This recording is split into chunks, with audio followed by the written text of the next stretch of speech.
This coming recession will not be as bad as the last one, but it will be longer. Many experts believe that our economy is not as bad as it was during the 2007 to 2009 Great Financial Crisis. However, the record-breaking inflation may cause the Fed to continue increasing interest rates. That, in turn, will stretch the period of inflation. Samora Securities senior U.S. economist Robert Dent said that this coming recession will most likely start in the last quarter of this year and last until the end of 2023. This is way above average. In the dozen recessions since World War II, on average, the economy contracted by 2.5%.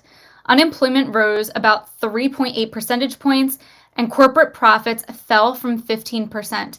The average length was 10 months. Dent's estimate puts the coming recession to over a year. Farnoosh Torabi, editor-at-large of CNET Money, sees the average rate on a 30-year fixed mortgage to approach 6%.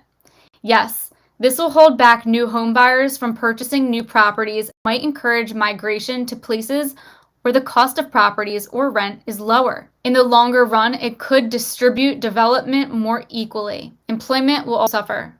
With the unemployment rate sitting at 3.6%, the job market may appear to be, at least right now, the only stable part of the economy. But that is likely to be temporary. Inflation and problems with the supply chain will most likely catch up. According to layoffs.fyi, a website that tracks job losses at tech startups, there were close to 37,000 layoffs from startups in the second quarter of 2022. In the Great Recession, unemployment peaked at 10%. It took an average of 8 to 9 months for those out of work to secure a new job. So what options do you have?